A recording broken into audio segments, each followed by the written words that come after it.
Thank you, Mr. Senate President. Thank you, distinguished Majority Floor Leader. I rise to make a brief manifestation in response to the events of recent days. Ginoong Pangulo, meron po tayong kasabihan sa wikang Pilipino. Kapag nagturo ka ng daliri sa iba, may tatlong daliri na nakaturo palagi pabalik sa iyo. Sa mga nakaraang linggo, malinaw na nililihis ang galit ng taong bayan tungkol sa mga ghost at substandard flood control projects mula sa mga totoong may kasalanan patungo sa Senado at sa ilang mga miyembro nito. Tila pilit na ginagawang panakipbutas, ika nga at fall guy, at diversyon ang mga senador palayo sa Kamara at sa mga tunay na may sala. Klarong-klaro po ang script nito. Ipitin ang tatlong dating DPWH officials, pakantahin sa kanila, mema banggit lang na senador, habang pinagtatakpan ang mga congressman na tunay na kasabwat nila sa mga lugar na ginagalawan nila. Simple ang patunay dito. Kapanipaniwala ba na wala silang kinausap na kahit isang congressman nakaupo na totoong may hawak ng mga distrito sa lugar na ginalawan nila sa hinaba-haba ng testimonya nila dito o sa Kamara? Banggit sila ng banggit, name drop sila ng name drop ng pangalan ng senador. Maski na klaro naman kung inyong papakinggan na wala silang masabing direktang nakausap o binigyan ng anuman. Lahat ito para lamang ipako ang mga senador sa media at sa publiko at ilayo ang atensyon sa Kamara at mga congressman. Bakit nga ba? Dahil tila mas malaking isda, ika nga, mas mataas, mas kilala ang mga senador kumpara sa congressman? Umaasa sila na maiibsan ang galit ng tao sa kanilang mga anomalya ukol sa flood control at tuluyan na silang makakatakas mula sa anumang pananagutan. Isang tao lamang, Ginoong Pangulo, ang nasa likod ng script at sarswelang ito. Siya ang dahilan ng kaguluhan, pagkakaaway-away, pagkakawatak-watak na ngayon yumayanig sa ating bayan, maprotektahan lamang ang sarili niya. Ang pangalan niya ay matagal nang bulong-bulungan sa bawat sulok ng bansa, pero ngayon, unti-unti nang sinisigaw ng taong bayan.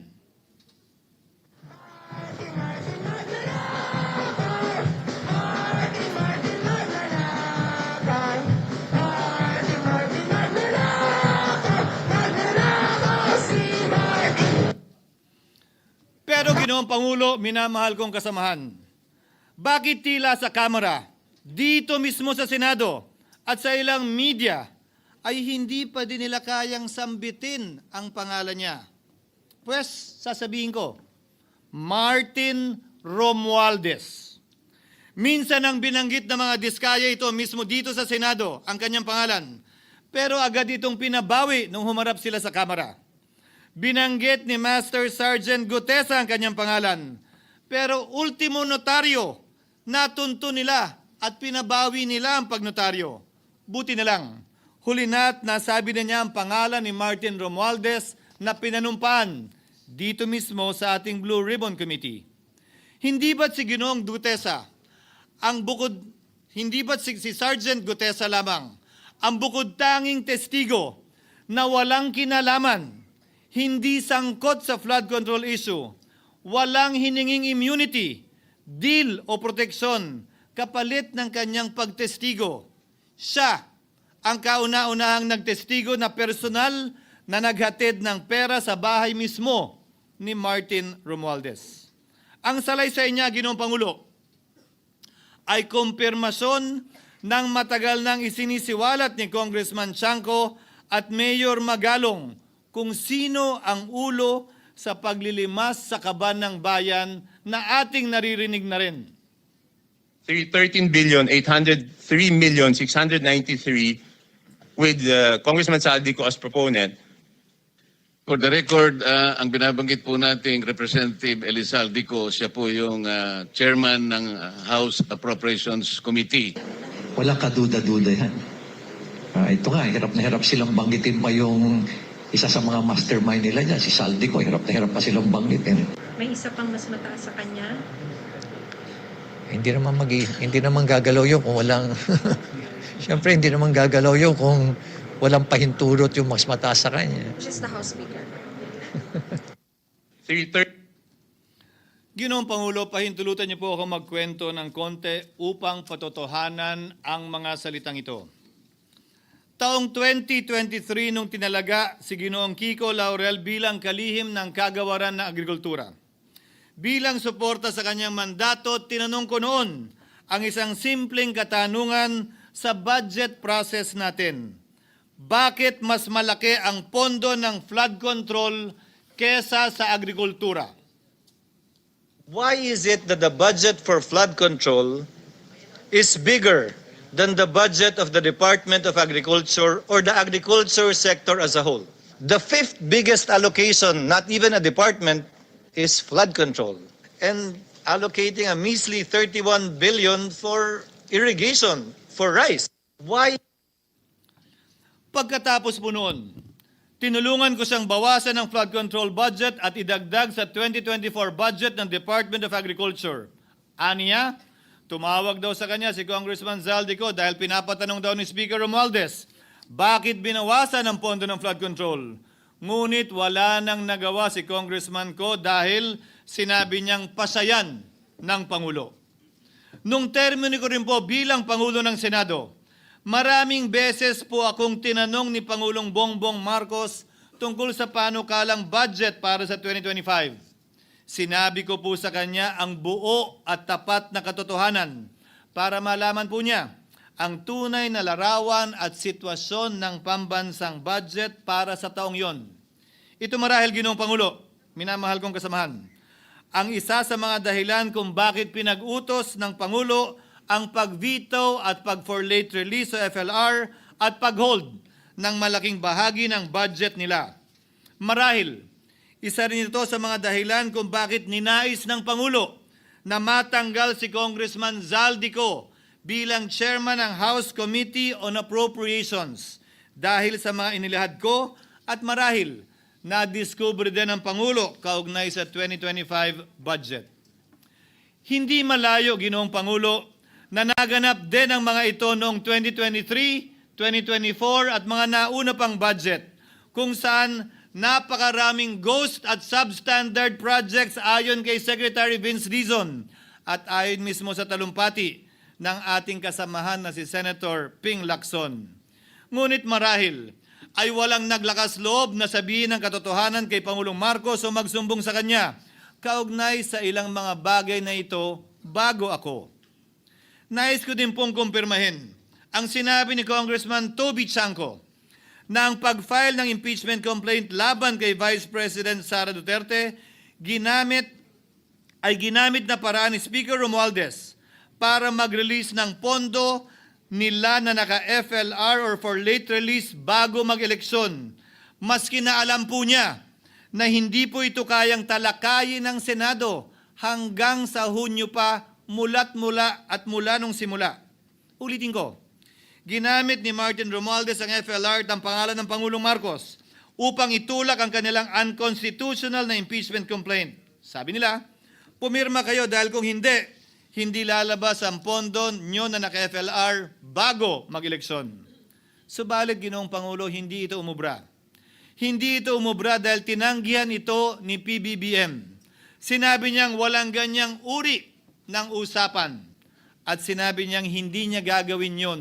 Kaya't hanggang ngayon, nananatili pa rin for late release ang mga questionableng pondo nila. And that is why, Mr. President, distinguished colleagues, at the height of the impeachment controversy and amidst the passion of some sectors to remove the Vice President at all costs, I urged prudence and level-headedness because I knew that greed and not accountability was the reason behind it. In the end, Mr. President, the Supreme Court vindicated us. The Supreme Court vindicated us by saying, among others, quote, "There is a right way to do the right thing at the right time. This is what the rule of just law means." Close quotations. Ginoong Pangulo, sinisi po sa akin ni Speaker Romualdez ang pagkakatanggal kay Congressman Zaldico. Sinisi po niya sa akin ang pag-FLR or for late release ng kanilang mga proyekto. Sinisi po niya sa akin ang pagkakadismiss ng impeachment complaint laban kay VP Sara na nakikita niyang makakatunggali niya sa susunod na halalan. Sinisi din niya po sa akin ang pagkakasira ng kanilang maitim na balakin sa 2025 budget na nagawa nila ng walang balakid na mga nagdaang taon. Ginoong Pangulo, naging tapat ako at ginawa ko lamang ang aking tungkulin. Kung ano ang tingin kong tama at nararapat para sa bansa at sa sambayanan. Subalit, sa kabila po nito, nagsimula na ang lahat ng bira, paninira at kaso laban sa akin at sa Senado. At ang nasa likod ng lahat ng ito, walang iba kung hindi si Martin Romualdez. Ika nga ni Mayor Magalong na ngayon lamang nakita ko sinisiraan na rin ngayon. Bakit ko ba nilabanan at binisto sila Speaker Romualdez mula noon hanggang ngayon kung kasabwat at kasapakat lang din nila ako? Hindi ko po gagawin yon. Ang pinasangkig ng tennis court ang nasabing gusali sinimulang pinatayo noong ika-6 ng Oktubre taong 2022 at ang kontraktor ang St. Gerard Construction na pagmamayari ng mga diskaya na nasangkot ngayon sa mga maanumalyang flood control projects. Dahil dito, kwenasyon ng ilan ang pagiging special advisor ni Mayor Benjamin Magalong sa ICI. Lalabanan ko ba yung ang lalakas na yan, sila Speaker? Lalabanan ko ba yung mga mayayaman na yan? Kung ako'y bulok, I fought for what is right. Ano nga ba ang ginawa nila sa akin? Una, hinalungkat ang isyo ng campaign contribution na tinanggap ko mula sa isang individual na may-ari ng kumpanyang nakakuha ng kontrata sa gobyerno. Inipit niya ang budget ng COMELEC sa Kamara dahil dito at binusisi ang di umano kaso kong ito. Subalit, Ginoong Pangulo, tulad ng sinabi ko sa simula ng aking talumpati, kapag ka nagturo ka ng daliri kanino man, may 3 daliring nakaturo pabalik palagi sa iyo. Anong nangyari? Hindi ba't biglang may lumabas na ulat ang PCIJ na ang dami naman palang opisyal, hindi lang senador, mas mataas pa ang tumanggap din ng ganung uri ng kontribusyon noong 2022 elections? Ang tanong ko ay simple. Kung legal at walang mali sa ginawa nila, edi dapat legal din at tama ang ginawa ko. Pero bakit ako lang ang iniimbestigahan tungkol dito? Higit pa doon, Ginoong Pangulo, hindi ba tayon kay Mayor Magalong merong 67 na miyembro ng Kamara na kontraktor? Ito po ay mga miyembro ng Kamara na may construction firm na nakakuha ng kontrata sa gobyerno. Kung bawal talaga ito, ibig sabihin ba niyan, bawal na nilang gastusin ang sarili nilang pera para sa kanilang sariling kandidatura? Bakit hindi din binubusisi yun? Bakit hindi inaalam yun? Ako lang talaga? Pangalawa, inintriga ni Martin Romualdez ang dating liderato ng Senado dahil sa pagkakaupo at pagdinig ni Senator Marcoleta sa Blue Ribbon Committee dahil marahil sa pananaw niya ay hindi siya safe kay Marcoleta. Ngunit, Ginoong Pangulo, sa hindi niya inaasahang pagkakataon, nung araw ding yun, nagsalita ang mga diskaya, pinangalanan ng 17 congressman na kasosyo niya, kabilang ang pagbanggit na naman ng pangalan ni Martin Romualdez. Karamihan sa mga kawani ng DPWS na nabanggit sa itaas ay paulit-ulit na binabanggit ang delivery ng pera ay para sa kay Zaldico na dapat at least 25%. Si Kong Marvin Rillo naman ay ilang beses na binabanggit ang pangalan ni Speaker Martin Romualdez bilang kanyang malapit na kaibigan. Isa na naman po itong patunay, Ginoong Pangulo. Kapag ka nagturo ka ng daliri sa iba, may 3 daliring nakaturo pabalik sa iyo. Pangatlo, sa pagdinig ng Blue Ribbon Committee kung saan niname drop ako ni Yusek Bernardo, bagaman inamin niyang personal na mismo na hindi niya rekta kung nakausap o binigyan ng anuman, bigla namang tumestigo si retired Master Sergeant Gutesa at muling pinangalanan si Martin Romualdez na hinahatiran daw niya ng pera sa mismong bahay nito. Ang bawat malita ay may lamang humigit kumulang 48 million pesos. Kalimitang dinadala sa bahay ni Congressman Saldico, ibababa lamang namin ay 35 malita para i-deliver sa bahay ni House Speaker Martin Romualdez.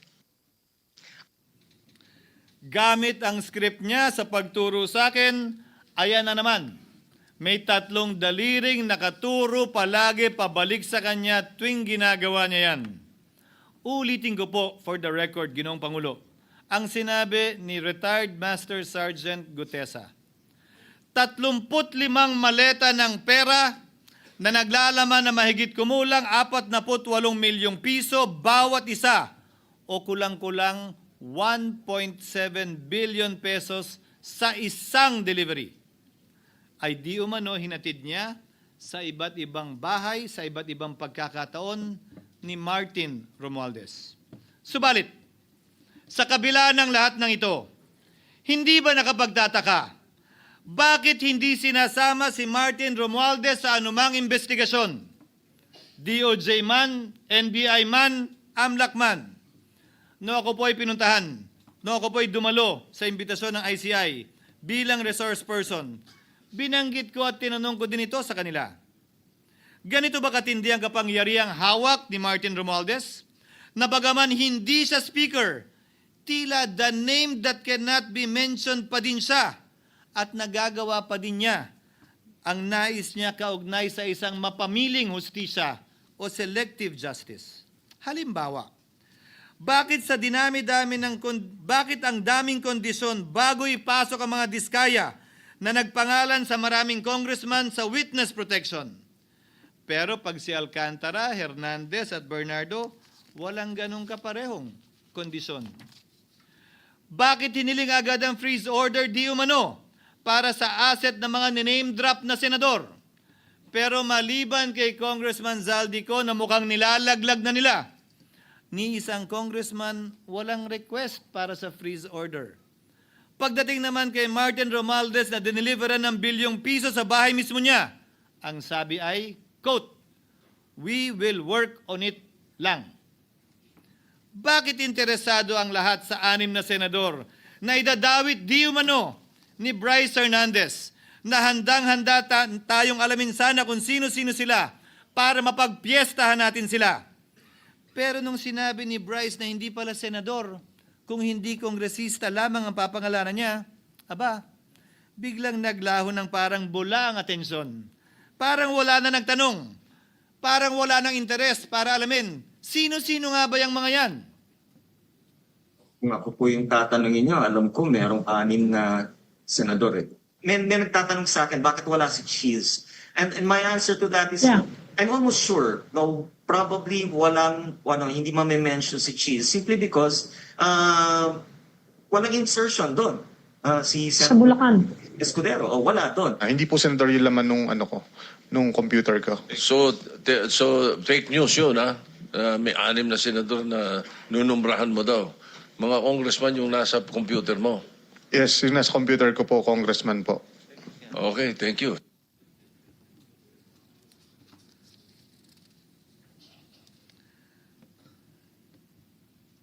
Nagkataon lang ba, Ginoong Pangulo, na ang mga nakaupong senador na dinidiinan sa ngayon ay ang dating Pangulo, dating pro tem, dating punong mayoriya ng Senado, na lahat nagkataon din lang ba na bumoto kontra sa depektibong impeachment ni Vice President Duterte o talagang tinumbok lang kami? In other words, Mr. President, are we truly for transparency and accountability, or are we merely offering a politically convenient sacrificial lamb in an attempt to appease the rage of the people? What is painful, Mr. President, is that along the way, reputations have been disparaged and tarnished. Innocent persons have been implicated, and the Senate is slowly but surely being destroyed. Nagkataon lang po ba na ang lahat ng ito o ito'y sumusunod sa isang script, direksyon at basbas ni Martin Romualdez? Sa kanyang script na naglalayong ilihis ang galit ng bayan mula sa kanya at sa mga kasabwat niya at ituro ito sa Senado at mga senador. Ginoong Pangulo, ang script at sarswelang ito ay di uubra dahil napakalayo po nito sa katotohanan. Napakasama sa panlasa at tinitiyak ko sa inyo, hindi po ito matatanggap at lulunukin ng sambayanang Pilipino. I've been in public service for 27 years. I've never been accused nor charged with corruption. This is the sterling record which they are trying to tear down, and I tell you, they will not succeed. I will defend myself, Mr. President, against these malicious and false allegations. In fact, I have already filed and will be filing necessary and appropriate charges against my accusers and prove them wrong. And with the help of the Almighty, I will be vindicated and declared innocent, I am sure. Kaya ko po ipagtanggol ang sarili ko, Ginoong Pangulo. Ngunit, Ginoong Pangulo, sino po ang nagtatanggol sa ating institusyon? Kaya't ang aking tanging hiling po sana sa inyo, Ginoong Pangulo, at sa ating mga kasamahan sa Senado. Labanan po ninyo at huwag niyong pahintulutang ang mapamiling hustisya na lantarang nangyayari sa harap natin ngayon. For what is happening now is selective justice and mob justice. Members of the Senate have been thrown off a cliff before the court of public opinion in an attempt to mollify the people's rage, thereby covering up the real perpetrators and giving them a chance to get away. Mr. President, I will not allow justice to be weaponized against the innocent to protect the guilty. Because this corrodes the legitimacy of the law before our people's eyes. Wala pong naniniwala. Bagkus lahat nagtatanong, bakit walang congressman nakasama sa investigasyon? But what about the other congressmen in Bulacan? Why haven't they been questioned? Called out, yeah. You think that they do not know what's going on? Ginoong Pangulo, mga minamahal kong kasamahan, huwag po tayong sumunod sa script ni Martin Romualdez. Labanan po natin ang script na ito. Pasagutin at imbestigahan lahat ng niname drop at nabanggit, congressman man, senador man at iba pang opisyal, at dapat kasama dito si Martin Romualdez. Ginoong Pangulo, hindi ba natin nakikita na pili tayong pinag-aaway-away?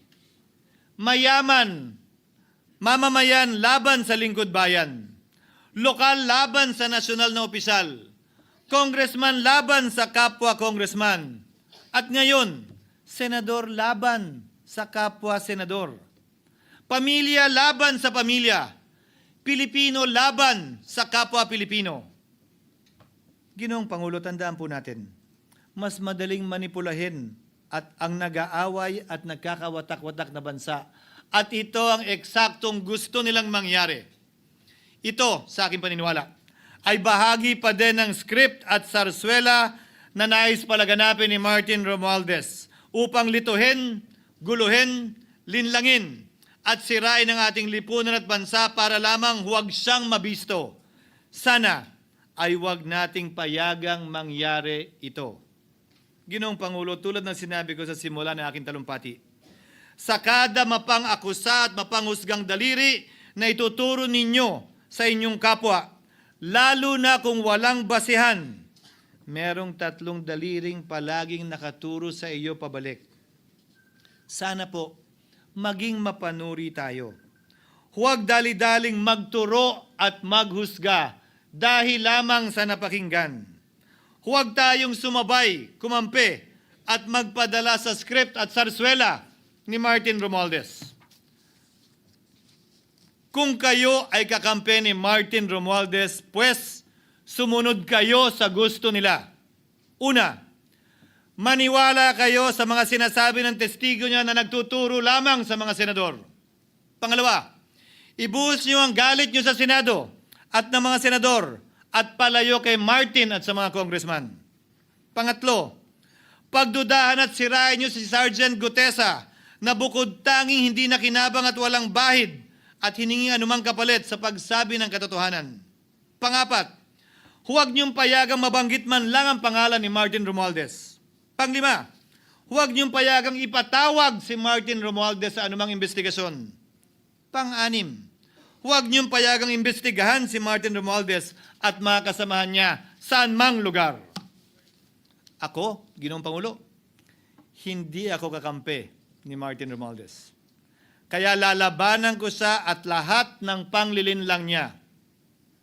Una, papatunayan kong hindi totoo ang mga panggigipit at paninira ng mga testigo niya laban sa akin at mga senador.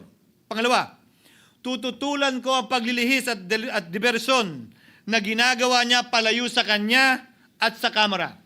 Pangatlo, hindi ko papayagang sirain ang mga senador pag away-awayin tayo at sirain ang institusyon ng Senado. Pangapat, pinaniniwalaan ko at saludo ako kay Sergeant Gutesa at iba pang katulad niya sa paglabas ng katotohanan. Panglima, hindi ako matatakot banggitin ng paulit-ulit ang kanyang pangalan, Martin Romualdez. At ipaglalaban kong ipatawag at imbestigahan si Martin Romualdez at lahat ng kanyang mga kasangkot at kasama.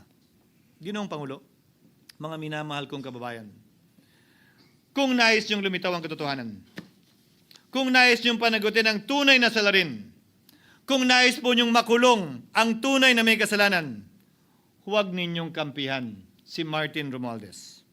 Punitin natin ang script ni Martin Romualdez at higit sa lahat, huwag magpadala, huwag sabayan, huwag maniwala sa sarswela na nilalako ni Martin Romualdez. Maraming salamat po, Ginoong Pangulo, at magandang hapon po sa ating lahat. Thank you, Senator Francis G. Escudero.